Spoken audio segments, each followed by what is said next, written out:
Shalom, mes chers frères et sœurs à travers le monde, que la grâce et la paix du Seigneur soient avec chacun d'entre vous. Je bénis encore le Seigneur pour cette opportunité, ce privilège que le Seigneur me donne d'être encore avec vous, mes frères et sœurs à travers le monde, afin de partager encore un moment avec vous. Donc, avant toute chose, prions le Seigneur. Seigneur notre Dieu, nous te bénissons, nous te glorifions, nous t'exaltons. Nous te disons merci Seigneur, toi qui nous as encore accordé la vie en ce jour, afin que nous soyons encore parmi les vivants. Toi qui nous renouvelles toujours tes bontés, ta miséricorde, tes grâces, tes faveurs tous les jours, Papa. Je veux encore magnifier ton nom, je veux encore glorifier ton nom. Je veux te dire merci pour la vie de mes chers frères et sœurs à travers le monde. Je veux te dire merci pour la vie de l'Église. Je veux te dire merci pour la vie des serviteurs de Dieu. Je veux te dire également merci pour les servantes de Dieu, Papa. Je veux te dire merci, Seigneur, parce que sans toi, nous ne pouvons rien et sans toi, nous ne sommes rien.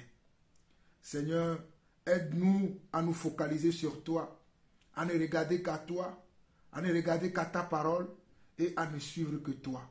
Que nous ne nous trompons pas par des raisonnements, par la manière dont certains impies vivent au milieu de nous, afin que nous oublions, Seigneur Dieu, tes paroles au profit de ces rêveurs qui sont au milieu de nous, Papa. Père, merci encore pour ce moment. Reçois la gloire, l'honneur et la puissance pour des siècles et des siècles, au nom de Jésus-Christ. Amen, amen et amen.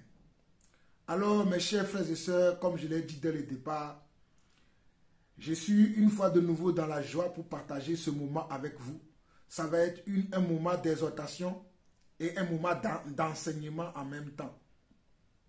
Je sais que beaucoup d'entre vous, vous croyez à la nouvelle année et beaucoup d'entre vous, à cause de votre considération pour moi, votre amitié vis-à-vis de moi et surtout pour votre amour vis-à-vis de moi, nombreux sont ceux parmi vous qui m'envoient des messages d'encouragement, des messages de félicitations, des messages d'exhortation et également des messages qu'on appelle généralement, communément, les vœux d'année. Mais ceux qui me connaissent depuis des années savent que Jean-Paul Lawson ne fête pas la fête de Nouvel An. Ceux qui me connaissent depuis des années savent que moi, Jean-Paul Lawson, je ne fête pas la fête de Nouvel An. Et je sais que beaucoup d'entre mes frères vont dire, mais pourquoi le frère revient encore sur ces enseignements que nous avons compris? Mais mes chers frères et sœurs, vous devez être patients parce que nous avons encore des nouveaux frères, nous avons encore des nouvelles sœurs, nous avons encore des nouvelles personnes qui sont au milieu de nous et que c'est maintenant qu'ils tombent sur nos enseignements. C'est maintenant qu'ils regardent nos enseignements et qu'ils se rendent compte qu'il y a encore des véritables enfants de Dieu sur la terre. Il y a encore des véritables enseignants de la parole de Dieu. Il y a encore des gens qui veulent rester, qui veulent demeurer dans la doctrine des apôtres. Donc, j'en fais partie moi aussi. Je ne suis pas le seul. Nous sommes nombreux aujourd'hui dans l'église, nous qui voulons demeurer dans la doctrine des apôtres, car c'est très important que nous demeurions dans la doctrine des apôtres. Car la Bible dit dans Éphésiens 2, le verset 20, que nous sommes fondés sur le fondement des apôtres et des prophètes, Jésus-Christ lui-même étant la pierre angulaire. Donc vous ne devez pas oublier ce passage-là. Nous devons être fondés sur le fondement des apôtres. Le fondement que les pères de l'Église ont mis en place, c'est sur ce fondement-là que nous devons marcher. Il y a un proverbe qui dit, c'est sur l'ancienne corde ou bien c'est sur l'ancienne borne qu'on tisse la nouvelle. Il y a un proverbe qui dit ça, que c'est sur l'ancienne borne qu'on tisse la nouvelle ou bien ne déplace pas l'ancienne borne. Donc aujourd'hui, il y a des gens qui veulent déplacer les anciennes bornes. Donc, comme je disais, aujourd'hui, il y a des gens qui veulent... attendez. Oui, comme je disais, aujourd'hui, il y a des gens qui veulent déplacer les anciennes bornes dans l'église et ils veulent maintenant mettre leur propre borne dans l'église. Ils veulent maintenant mettre ce qu'eux, ils ont envie de mettre, ce qu'ils ont envie de faire. Parce que j'ai vu que beaucoup de serviteurs de Dieu de nos jours, beaucoup d'apôtres, de prophètes, de pasteurs, d'évangélistes, d'enseignants ou de docteurs de la parole ne demeurent pas dans les Écritures, ne demeurent pas dans la vérité fondamentale de la Bible, ou bien ne demeurent pas dans les paroles de notre Seigneur Jésus-Christ, enseignées également par les apôtres. Avant d'aller plus loin, je vais lire un passage et je vais commenter ce que je suis en train de dire. Dans Proverbes chapitre 23, le verset 10, il est écrit « Ne déplace pas la bonne ancienne et n'entre pas dans le champ des orphelins. » Ne déplace pas la bonne ancienne. Ne déplace pas la borne ancienne.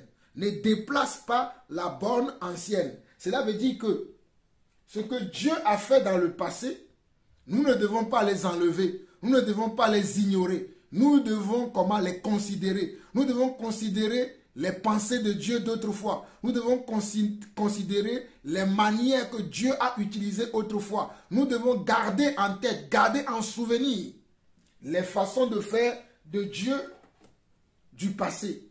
Et de ne pas demeurer dans le monde aujourd'hui comme si Dieu n'a jamais existé ou comme si Dieu n'a jamais donné des directives à l'Église. Comme si Dieu n'a jamais donné la marche à suivre, la manière dont nous devons nous comporter, la manière dont nous devons marcher dans le monde, la manière dont nous devons œuvrer également dans l'Église. Beaucoup d'entre vous vont se dire, mais pourquoi le frère parle ainsi?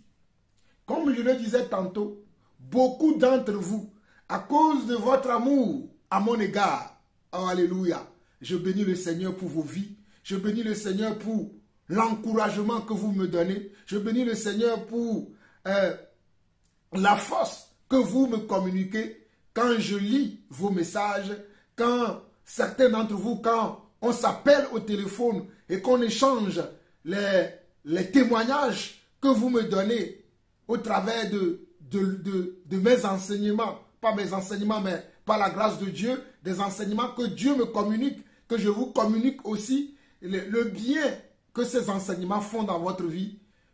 Je suis vraiment touché de l'œuvre que le Seigneur fait dans vos vies au travers de sa grâce en moi, au travers de sa mission qu'il a mis en moi, que je puisse accomplir sur cette terre.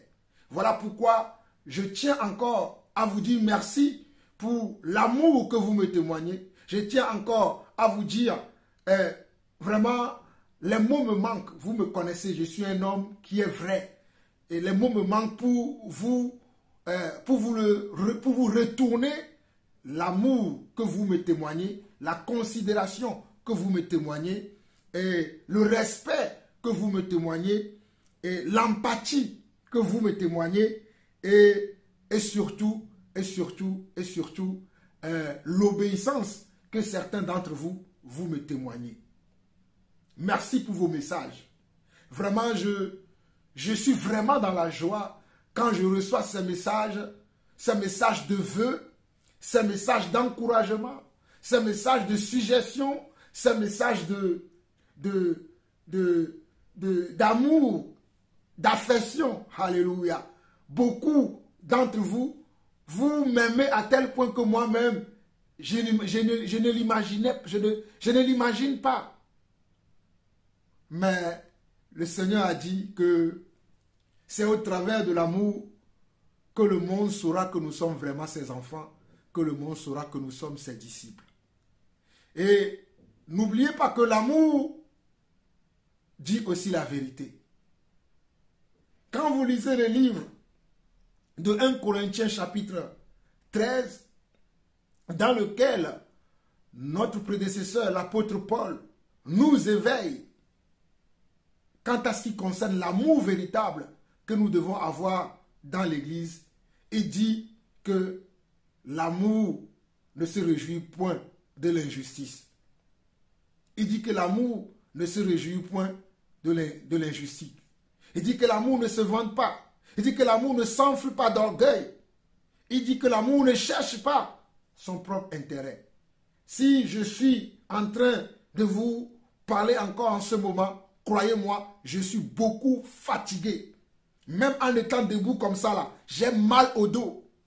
Parce que je souffre déjà du dos depuis des années. J'ai mal au dos lorsque je fais des enseignements, je les enregistre.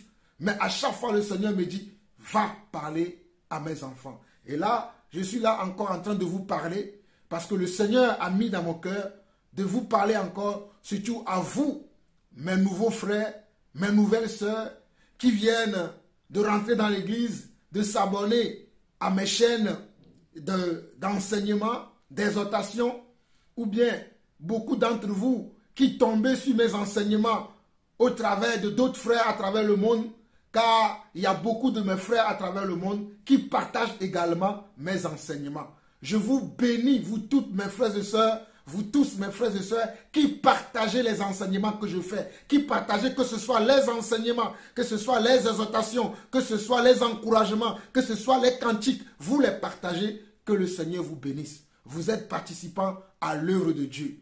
Que le Seigneur vous bénisse encore. Et grâce à vous, l'évangile ou bien le message que nous prêchons commence à gagner du terrain, commence à toucher d'autres personnes, commence à toucher de nouvelles personnes. Et je crois qu'ensemble, nous sommes en train de bâtir la maison de Dieu, l'édifice de Dieu.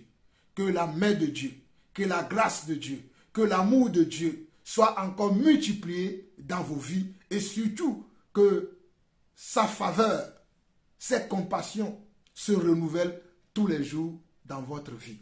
Mais néanmoins, je fais cette vidéo ou bien cet enseignement pour recadrer les choses parce que je suis un enseignant de la parole de Dieu.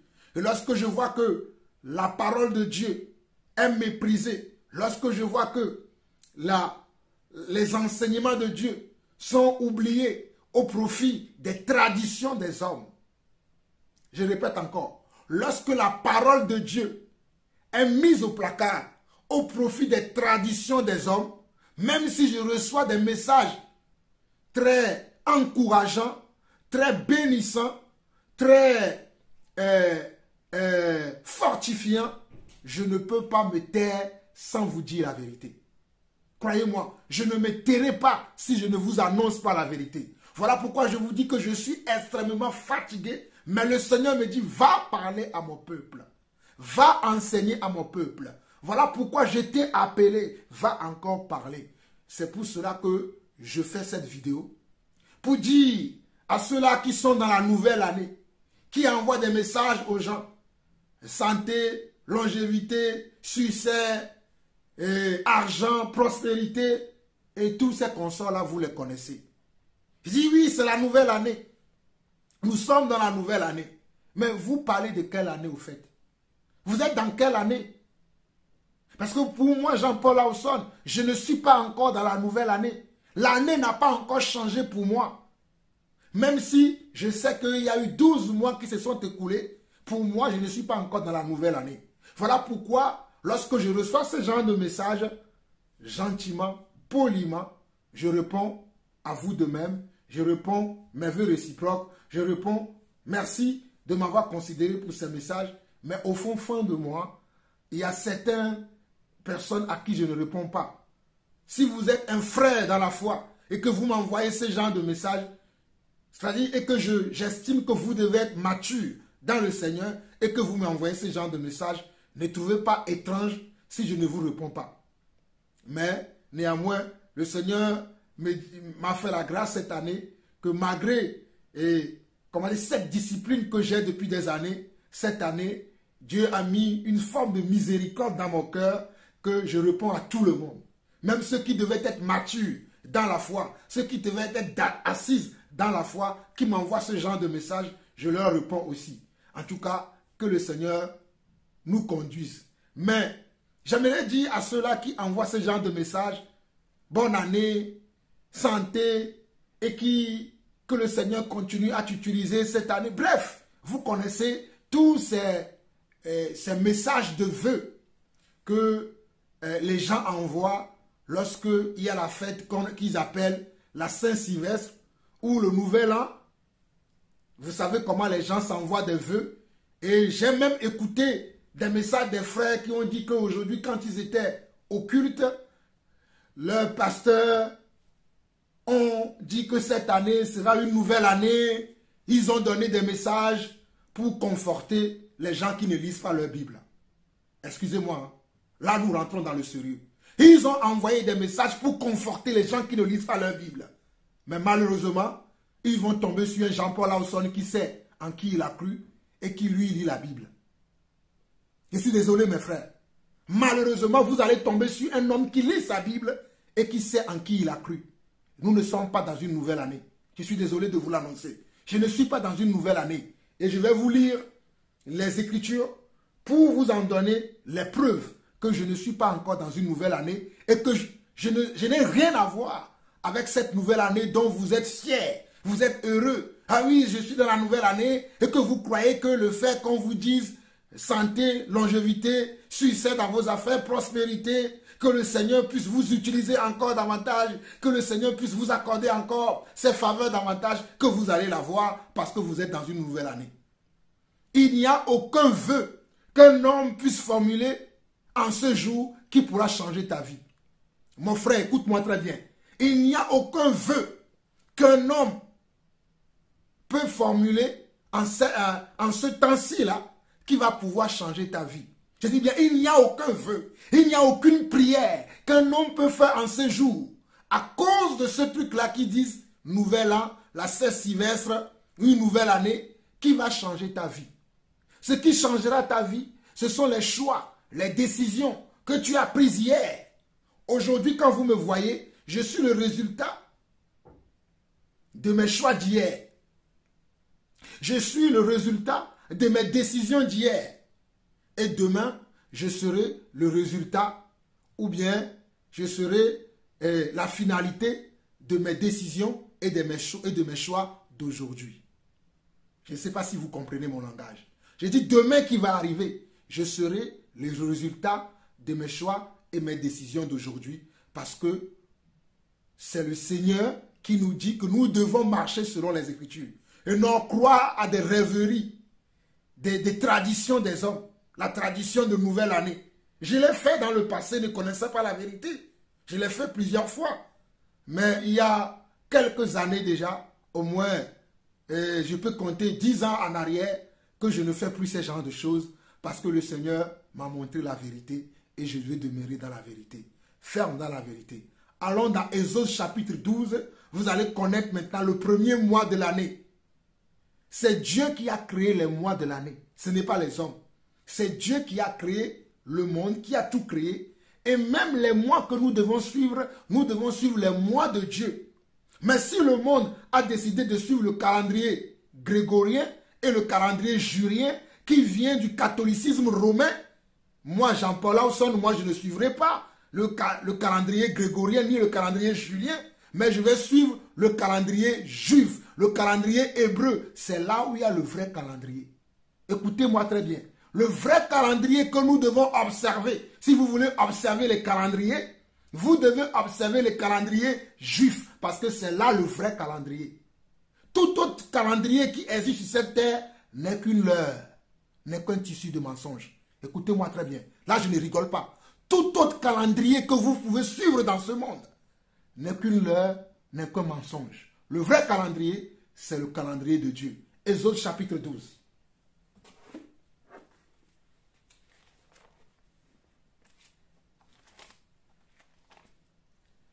Exode chapitre 12. Nous allons lire du verset 1 au verset 2. Exode chapitre 12, verset 1 au verset 2. L'Éternel dit à Moïse et à Aaron, dans le pays d'Égypte, ce mois-ci sera pour vous le premier des mois. Il sera pour vous le premier des mois de l'année.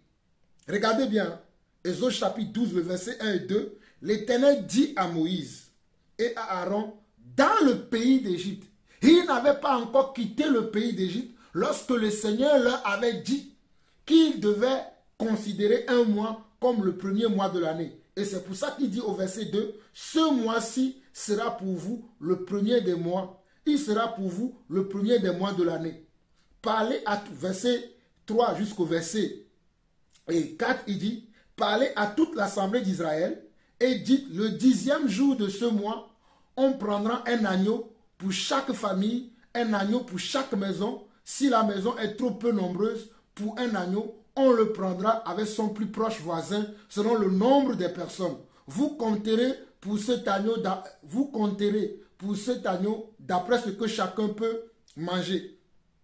Ce sera un agneau sans défaut, mâle, âgé d'1 an, nous sommes au verset 5, âgé d'1 an, vous pourrez prendre un agneau ou un chèvreau. Vous le garderez jusqu'au 14e jour de ce mois et toute l'assemblée d'Israël l'immolera entre les deux soirs. On prendra de son sang et on mettra sur les deux poteaux et sur le linteau de la porte des maisons où on le mangera. Cette nuit, on en mangera la chair rôtie au feu, on la mangera avec des pains sans levain et des âmes amères. Je ne vais pas continuer plus loin, mais je vais rester du verset 2 au verset 6. Je répète encore, je ne vais pas continuer plus loin, mais chez vous à la maison, vous pouvez méditer parce que je ne veux pas que cette exhortation, cet enseignement dure longtemps. Je veux que vous-même, vous puissiez faire des recherches pour savoir qu'est-ce que vous devez faire aujourd'hui au lieu de suivre innocemment ou bien innocemment les hommes de Dieu qui sont dans les traditions des pères sans se soucier des commandements de Dieu. Donc ici dans Exode 12, le verset 1 au verset 6, l'Éternel dit à Moïse et à Aaron, dans le pays d'Égypte, ce mois-ci sera pour vous le premier des mois. Il sera pour vous le premier des mois de l'année. De quel mois parle-t-on? Parle-t-on du mois de janvier? Parle-t-on ici du mois de janvier? Parle-t-on du mois de février? Parle-t-on du mois de mars? Ainsi de suite jusqu'au mois de décembre. De quel mois est-il question ici? Ok.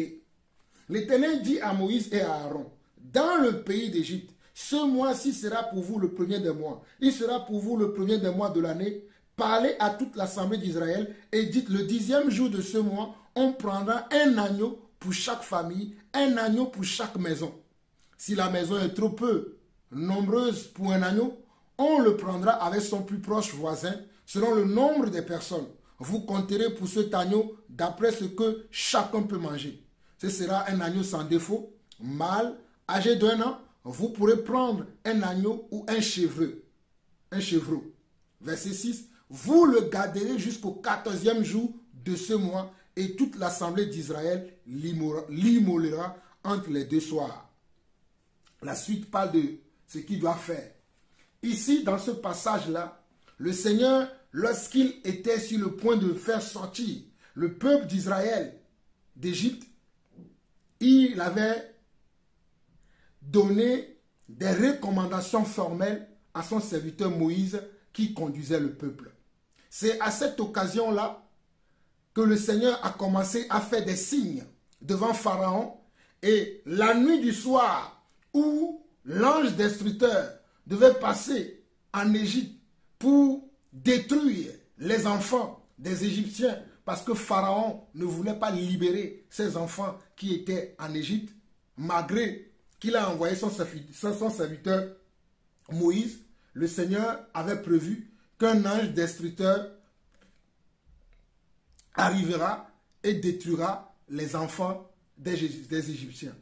Et pour que les enfants de Dieu, bien, les enfants israéliens ne soient pas touchés, c'est pour cela que le Seigneur leur a donné ces recommandations-là que nous voyons dans Exode chapitre 12.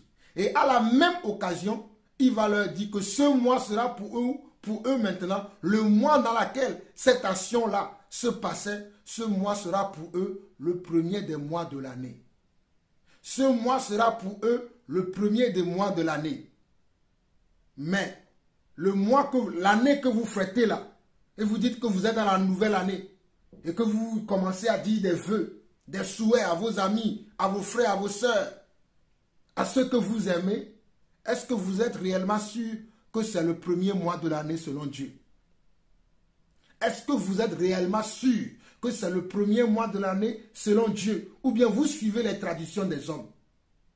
Moi, je ne suis pas les traditions des hommes. On n'a rien à faire avec les traditions des hommes. On en a assez de suivre les traditions des hommes. Il faut maintenant que nous suivons la volonté de Dieu. Il faut maintenant que nous suivons la parole de Dieu. Vous n'en avez pas assez de suivre les hommes. Vous n'en avez pas assez de suivre les hommes sans vérifier dans les Écritures. Est-ce que Jésus vous a dit de fêter la nouvelle année comme vous la fêtez aujourd'hui? Même dans les assemblées.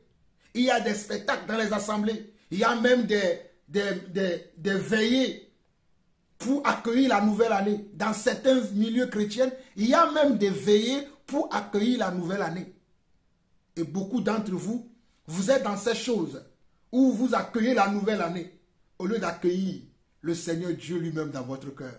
Nous avons accueilli le Seigneur Dieu dans notre cœur. Accueille le Seigneur dans ton cœur.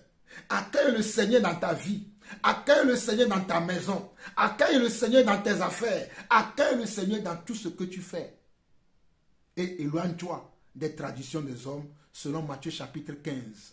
Dans Matthieu chapitre 15, Jésus disait aux pharisiens que vous annulez la parole de Dieu au profit de vos traditions. Alléluia, le Seigneur me demande de vous lire ça. Vous annulez la parole de Dieu au profit de vos traditions. Et malheureusement, c'est ce que nous voyons encore de nos jours dans beaucoup d'assemblées dans lesquelles les serviteurs de Dieu, au lieu de demeurer fermes dans les paroles de Dieu, ils sont aujourd'hui dans les choses que le monde fait. Ils ne demeurent pas dans la parole de Dieu. Dans Matthieu chapitre 15, le verset 1 au verset 3, le Seigneur dit, alors des scribes et des pharisiens vinrent de Jérusalem auprès de Jésus et dirent, pourquoi tes disciples transgressent-ils la tradition des anciens? Car ils ne se lavent pas les mains quand ils prennent leur repas. Il leur répondit, et vous, pourquoi transgressez-vous le commandement de Dieu au profit de votre tradition? Regardez bien. Alors des pharisiens et des scribes vinrent de Jérusalem auprès de Jésus et dirent, pourquoi tes disciples transgressent-ils la tradition des anciens? Mes chers frères et sœurs, Jean-Paul Lawson ne répond pas aux traditions des anciens. Je ne respecte pas les traditions des anciens. Je respecte la parole de Dieu. Parce que ce verset de Matthieu chapitre 15, le verset 2 et 3 dit, pourquoi tes disciples transgressent-ils la tradition des anciens? Car ils ne se lavent pas les mains quand ils prennent leur repas. Verset 3, il leur répondit, et vous, pourquoi transgressez-vous le commandement de Dieu au profit de votre tradition? Pourquoi transgressez-vous le commandement de Dieu au profit de votre tradition? Parce que beaucoup sont dans la tradition, sont dans les traditions des hommes aujourd'hui. Ils aiment ce genre de choses où on voit même les chefs d'État qui ne craignent même pas Dieu, vont vous souhaiter les vœux, les bonnes années, tout ça. Parce qu'ils ne sont pas éclairés. Nous pouvons comprendre ça. Mais toi qui te dis homme de Dieu, toi qui te dis serviteur de Dieu, toi qui te dis envoyé de Dieu, toi aussi tu vas faire ce genre de choses. Toi aussi tu vas dire ce genre de choses. Nouvelle année, nouvelle ceci. Et je comprends même les chefs d'État parce qu'ils sont liés par le calendrier là qui ont été mis en place depuis des années. Même si certains d'entre eux reconnaissent aujourd'hui que ces choses qu'ils font ne sont pas justes, mais étant dans le système de telle manière qu'ils ne peuvent pas s'en débarrasser, ils suivent aussi ce que les anciens les ont laissé. Mais toi qui es église, tu dois faire la différence. Toi qui es une église, tu dois faire la différence. Tu ne peux pas faire comme le monde parce que tu dois faire la différence, parce que l'Esprit de Dieu est en toi. Voilà pourquoi mon frère, ma soeur, j'aimerais t'encourager à sortir de ces choses. J'aimerais t'encourager à respecter la parole de Dieu. Comme nous l'avons vu que la Bible nous a montré tout à l'heure, que nous ne devons pas déplacer les bonnes anciennes. Et nous allons continuer pour lire un passage dans Luc chapitre 4. Luc chapitre 4. Et sachez que pour nous, les enfants de Dieu, nous sommes dans l'année de grâce que le Seigneur Jésus-Christ est venu publier ou bien est venu proclamer. Dans Luc chapitre 4, nous allons lire du verset 17 au verset 19. Luc chapitre 4, verset 17 au verset 19. On nous dit, et on lui remet le livre du prophète Ésaïe. L'ayant déroulé, il trouva l'endroit où il était écrit, l'Esprit du Seigneur est sur moi, parce qu'il m'a oint pour annoncer une bonne nouvelle aux pauvres. Il m'a envoyé pour guérir ceux qui ont le cœur brisé, pour proclamer aux captifs la délivrance et aux aveugles les recouvrements de la vue, pour renvoyer libres les opprimés, pour publier une année de grâce du Seigneur. Regardez bien le verset 19 où il dit, pour proclamer aux captifs la délivrance et aux aveugles le recouvrement de la vue, pour renvoyer libres les opprimés, pour publier une année de grâce du Seigneur. Le Seigneur est venu pour publier une année de grâce, pour libérer nous qui étions captifs du monde, captifs des traditions, captifs des candidatons, des campanceratons, de ma résistance aux traditions des hommes, des jugements que nous pourrons subir par rapport aux traditions des hommes. Cela a été même à l'époque du Seigneur. Voilà pourquoi le Seigneur dit dans Luc chapitre 4, le verset 17 à 20, il va dire ce qu'il est venu faire. Et le Seigneur est venu pour te délivrer du monde et des choses du monde. Il est venu pour te rendre libre. Il est venu pour te donner la liberté. Et il est venu pour publier une année de grâce. Et dans le livre de 2 Pierre chapitre 3, on nous dit que pour le Seigneur, un an est comme 1000 ans et 1000 ans sont comme un jour. Pour le Seigneur, un an est égal à 1000 ans et 1000 ans est égal à un jour. Alors quand tu es là, tu observes les années, est-ce que tu prends en considération cette révélation du Seigneur? Puisque selon le Seigneur, un an est égal à 1000 ans et non à 12 mois. Oh mes chers frères et sœurs, la mathématique de Dieu est au-dessus de la mathématique des hommes. La mathématique de Dieu sera toujours différente de la mathématique des hommes. Et nous n'avons pas vu le Seigneur Jésus, lorsqu'il est venu sur terre, nous dit que lorsque je m'en serai allé, vous devez chaque année célébrer maintenant la nouvelle année. Le Seigneur n'a pas dit ça. Et les apôtres n'ont jamais fêté la nouvelle année que je vois les hommes de Dieu aujourd'hui faire dans leurs assemblées. Aucun apôtre ne l'a fait. Aucun prophète de l'Ancien Testament ne l'a fait. Si ce n'est les fêtes de l'Éternel que le Seigneur avait donné à son peuple de fêter, de célébrer. Les 7 fêtes de l'Éternel dont Lévitique parle, dont Nombre parle, dont Deutéronome parle. Et c'est de ça que le peuple juif était assidu. Ils étaient assidus à célébrer ces fêtes-là. Ils étaient assidus à appliquer ces recommandations que le Seigneur leur avait transmises. Mais toi qui es là à observer les jours aujourd'hui, à observer les mois, dans quelle Bible as-tu vu ça? Quel apôtre a observé les mois et les jours? Puisque le Seigneur est venu pour nous délivrer de ces choses. Puisque le Seigneur est venu pour proclamer une année de grâce. Pour renvoyer nous qui étaient des opprimés, nous qui étions des opprimés. Pour nous donner le recouvrement de la vue. Nous qui étions aveugles. Moi j'étais aveugle avant. J'étais dans le même système comme les prédicateurs de nos jours. Faisant la nouvelle année, la naissance de Jésus, tout ce qui n'est pas dans la Bible là, la naissance de Jésus, la nouvelle année, toutes ces choses que les prédicateurs de nos jours font là. J'étais aussi dans ces choses-là. Jusqu'à ce que le Seigneur puisse m'ouvrir les yeux afin que je comprenne réellement les Écritures. Mon frère, ma soeur, je prie que le Seigneur t'ouvre les yeux véritablement, afin que tu saches en qui tu as cru et de sortir de toute forme de religiosité. Tu as besoin de sortir de toute forme de religiosité, de ne pas rester dans les choses mondaines qui n'ont rien à voir avec les Écritures, de ne pas demeurer dans les traditions des hommes, mais que tu dois t'attacher maintenant aux traditions des hommes. Nous sommes aujourd'hui le 1er janvier 2023. Mais ce n'est pas le premier jour de l'année. Ce n'est pas le premier mois non plus de l'année. Ce mois qui est le mois janvier, faites des recherches sur Internet. Vous allez trouver que ce mois n'est qu'un mois qui porte le nom d'un démon qu'on appelle Janus, qui a 2 têtes. Mais je ne vais pas rentrer dans les détails. Faites des recherches vous-même. Le mois de janvier n'est que le mois des démons qui a 2 têtes, qui s'appelle je vous l'ai dit tout à l'heure. Faites des recherches et vous allez voir. Allons rapidement dans Colossiens chapitre 2. Colossiens chapitre 2, où je vais terminer peut-être selon que le Seigneur me conduit. Colossiens chapitre 2.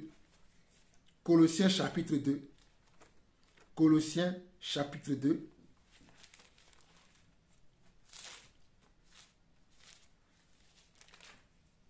Colossiens chapitre 2. À partir du verset 14 au verset 20. Colossiens chapitre 2, verset 14, même jusqu'au verset 23. On peut lire jusqu'au verset 23. Colossiens chapitre 2, verset 14 au verset 23. On nous dit, il a effacé l'acte dont les ordonnances nous condamnaient et qui subsistait contre nous, et il l'a éliminé en le clouant à la croix. Il a dépouillé les dominations et les autorités et les a livrées publiquement en spectacle en triomphant d'elles par la croix. C'est ce que Jésus a fait pour nous. Jésus, selon Colossiens chapitre 2, le verset 14 et verset 15, il a effacé l'acte dont les ordonnances nous condamnaient et qui subsistait contre nous, et il l'a éliminé en le clouant à la croix. Il a dépouillé les dominations et les autorités et les a livrées publiquement en spectacle en triomphant d'elles par la croix. Verset 16. Que personne donc ne vous juge au sujet du manger ou du boire, au sujet d'une fête, d'une nouvelle lune ou des sabbats. Que personne donc ne vous juge au sujet du manger ou du boire, ou au sujet d'une fête, d'une nouvelle lune ou des sabbats. C'était l'ombre des choses à venir, mais le corps est en Christ. Ici, dans ce passage de Colossiens 2, le verset 16, on nous dit que personne donc ne nous juge au sujet du manger et du boire, des nouvelles fêtes ou des nouvelles nuits. Si vous lisez Lévitique 23, si vous lisez ce passage-là, vous allez voir toutes les fêtes solennelles que le Seigneur avait ordonnées à l'époque à nos frères, nos prédécesseurs dans la foi d'observer, comme j'ai commencé à vous le lire dans Exode chapitre 12.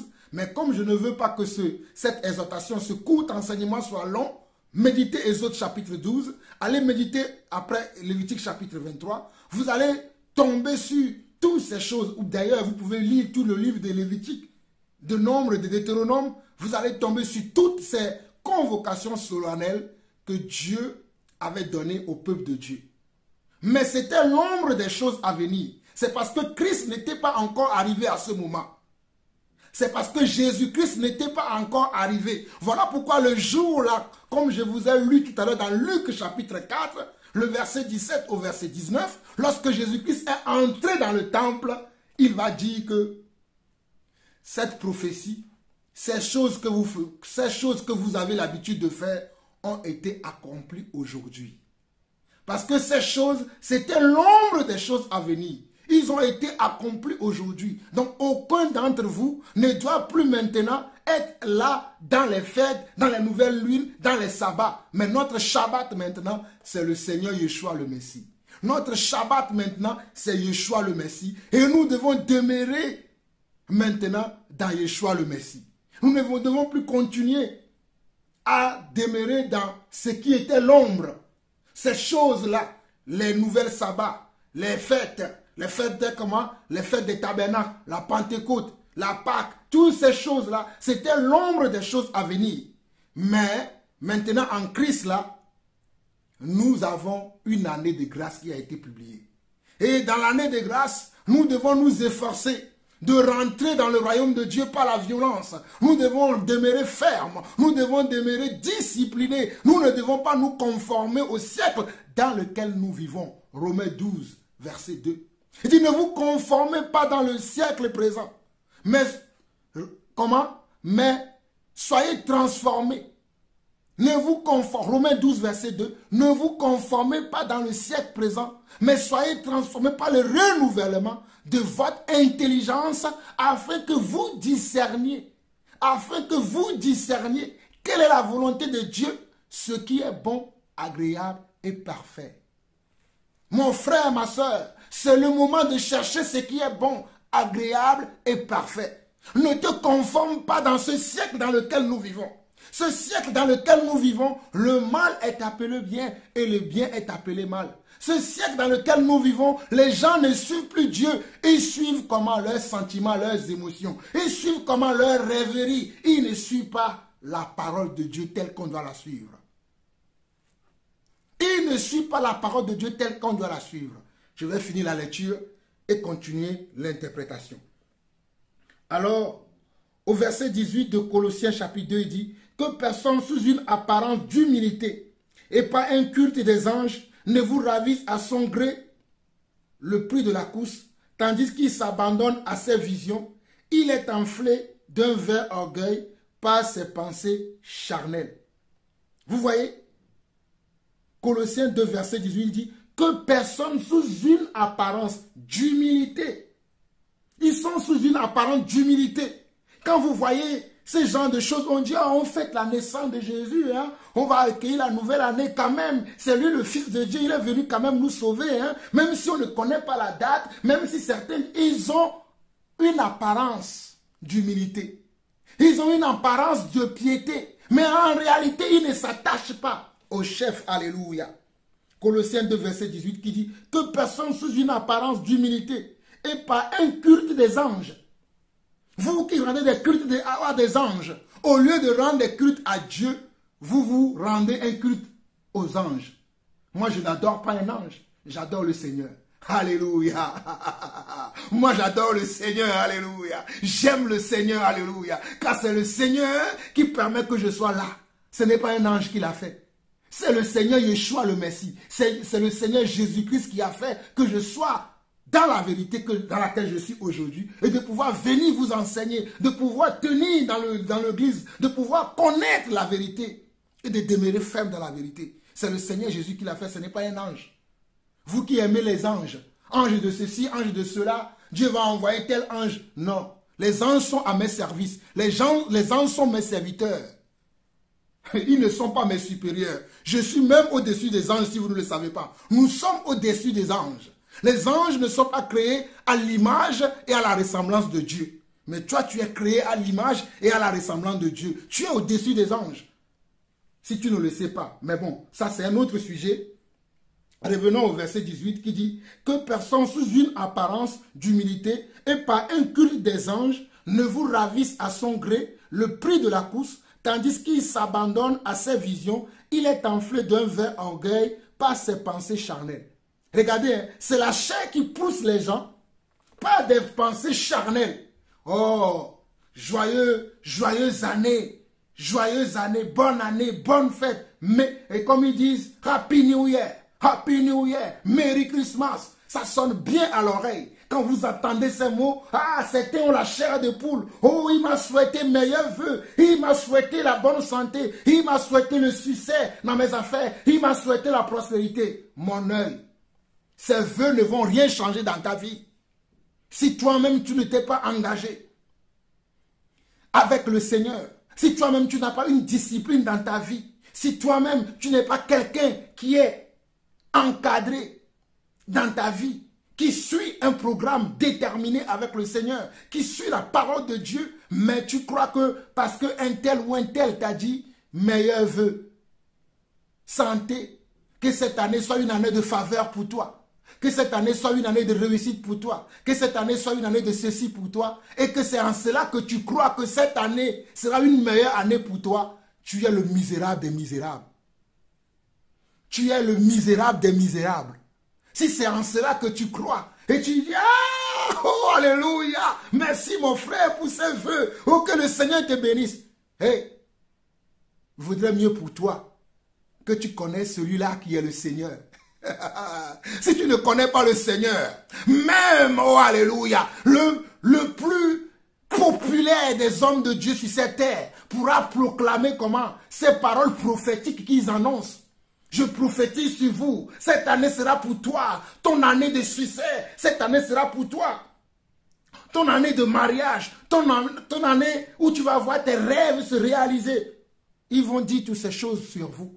Mais si toi-même, oh alléluia, tu n'as pas une connaissance de ton Dieu, tu n'as pas une relation avec ton Dieu, tu n'as pas une intimité avec ton Dieu, peu importe les paroles de Bonaventure, les paroles comment de Bonaventure qu'on proférera sur toi, ta vie restera pareille. Croyez-moi, vous me direz l'année prochaine si votre vie a changé ou pas, vous me donnerez vos commentaires l'année prochaine. Nous continuons au verset 19, il dit, sans s'attacher au chef dont tout le corps assisté et solidement assemblé par les jointures et les liens tire l'accroissement que Dieu donne. Je relis le verset 18 au verset 19 de Colossiens chapitre 2. Que personne sous une apparence d'humilité et par un culte des anges ne vous ravisse à son gré le prix de la course, tandis qu'il s'abandonne à ses visions.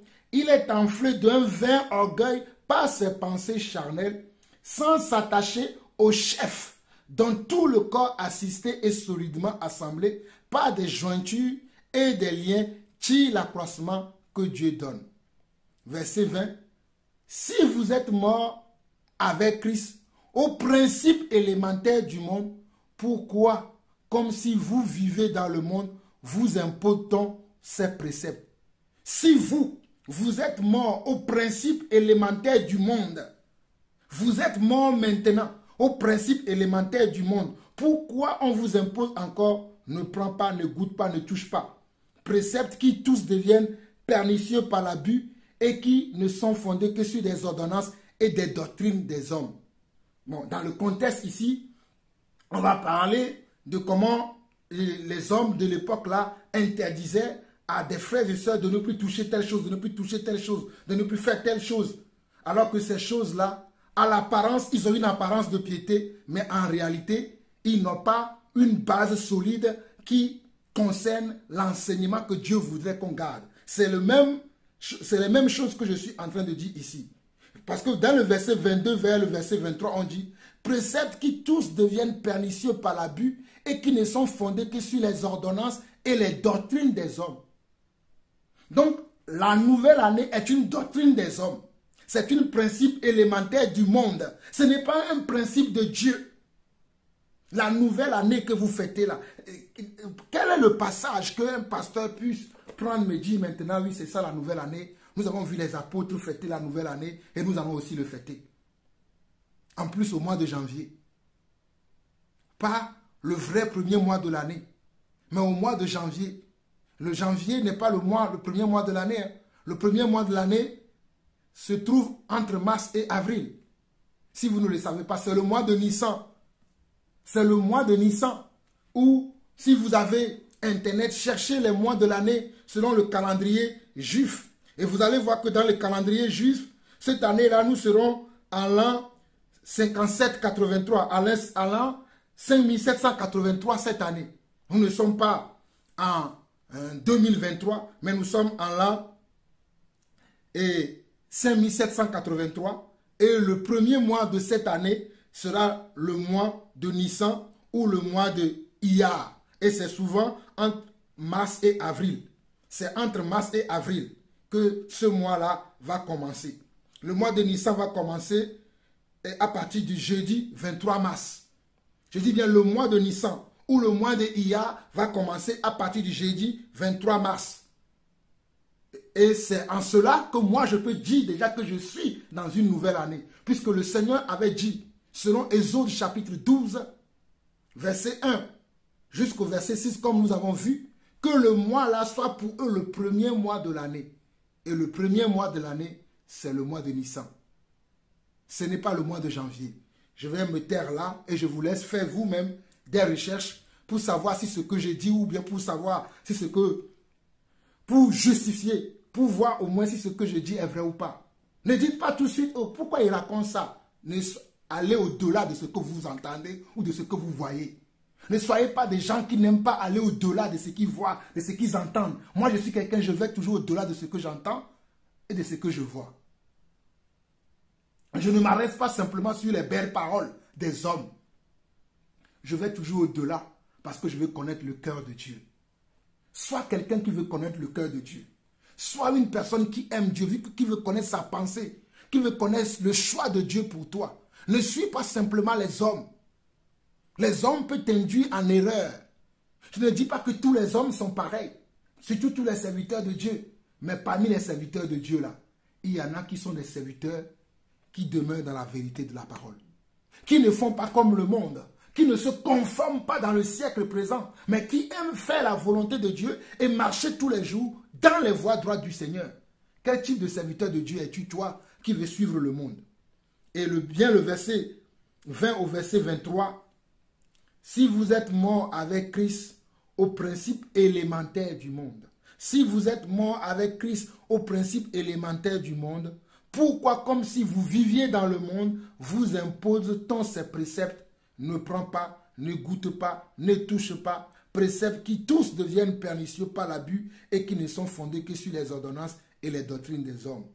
Ils ont en vérité une apparence de sagesse en ce qui indique un culte volontaire de l'humilité et le mépris du corps, mais cela est sans valeur réelle et ne sert qu'à satisfaire la chair.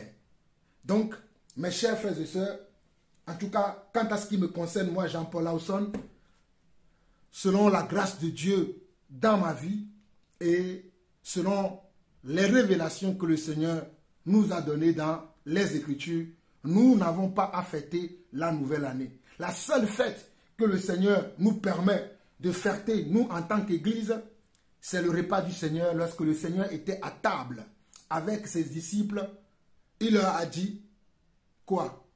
Souvenez-vous, lorsque le Seigneur était à table avec les disciples, vous pouvez trouver, et cela dans Jean chapitre 13, Jean chapitre 13, le dernier repas que le Seigneur avait pris avec les disciples. Au cours de ce repas, le Seigneur leur avait dit, faites ceci en mémoire de moi. C'est la seule chose que nous devons faire, c'est la Pâque. Mais tous les autres fêtes que je vois que l'Église fête aujourd'hui, c'était l'ombre des choses à venir.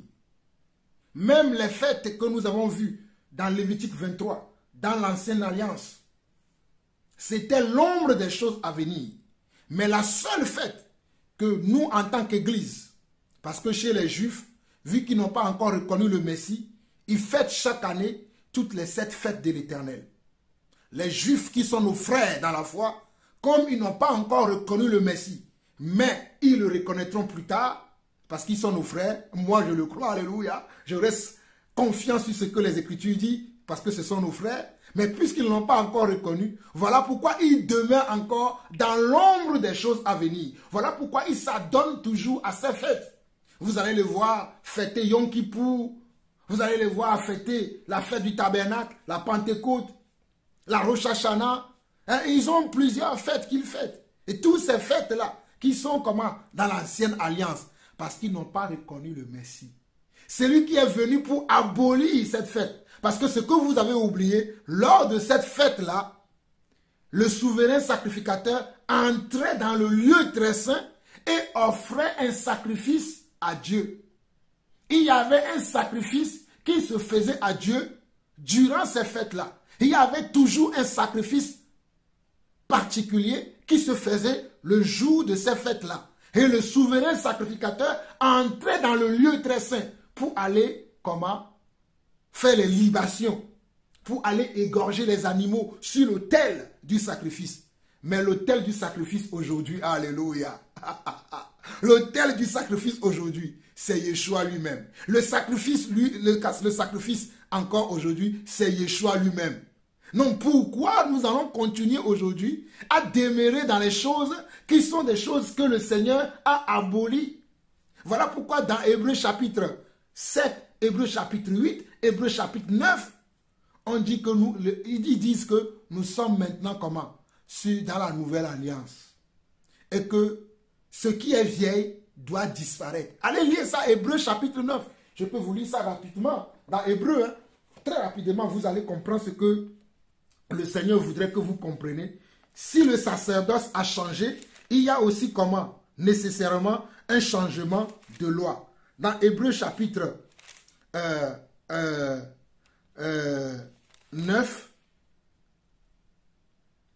Hébreux chapitre 7, le verset 12 dit « Car le sacerdoce étant changé, il y a aussi nécessairement un changement de loi. En effet, celui de qui ces choses sont dites appartient à une autre tribu dont aucun membre n'a fait le service de l'autel. Car il est notoire que notre Seigneur est sorti de Juda, tribu dont Moïse n'a rien dit pour ce qui concerne le sacerdoce. Cela devient plus évident encore quand il paraît un autre sacrificateur à la ressemblance de Melchisédek, institué non d'après la loi d'une ordonnance charnelle, mais selon la puissance d'une vie impérissable. Car ce témoignage lui est rendu, tu es sacrificateur pour toujours selon l'ordre de Melchisédek. Alléluia. Il y a ainsi abolition d'une ordonnance antérieure à cause de son impuissance et de son inutilité. Verset 19. Car la loi n'a rien amené à la perfection et introduction d'une meilleure espérance par laquelle nous nous approchons de Dieu.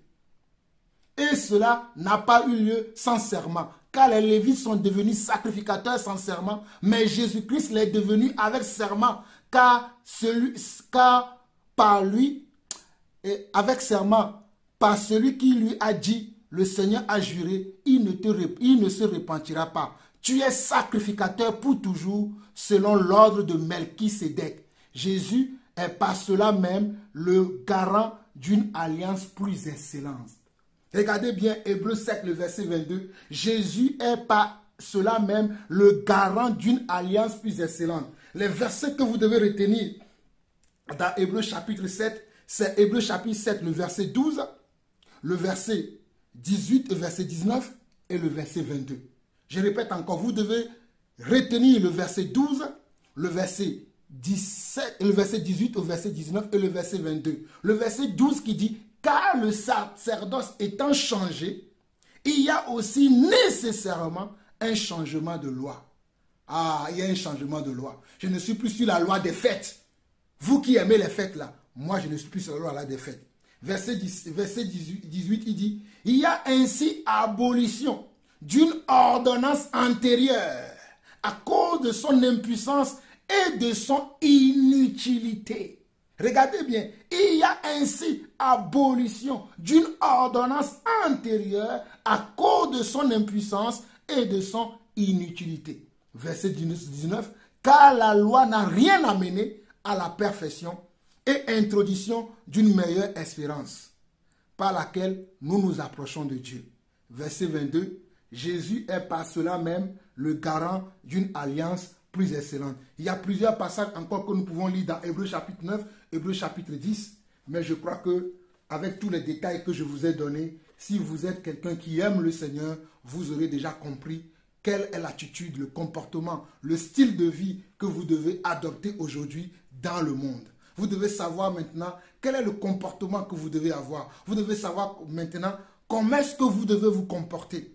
Souvenez-vous de ce que je vous ai dit tout à l'heure dans Proverbe 23, que on ne doit pas déplacer les anciennes bornes, et surtout dans Romains chapitre 12, le verset 2 qui dit « Ne vous conformez pas au siècle présent, mais soyez transformés par le renouvellement de l'intelligence, afin que vous discerniez quelle est la volonté de Dieu, ce qui est bon, agréable et parfait. » Alors mes chers frères et sœurs, j'ai été assez long, mais le Seigneur m'a permis d'être assez long. Je bénis le Seigneur que malgré la fatigue, malgré l'épuisement, malgré les couvertures que j'ai dans le corps, j'ai pu tenir encore pendant 1 heure pour faire cette exhortation en même temps un enseignement.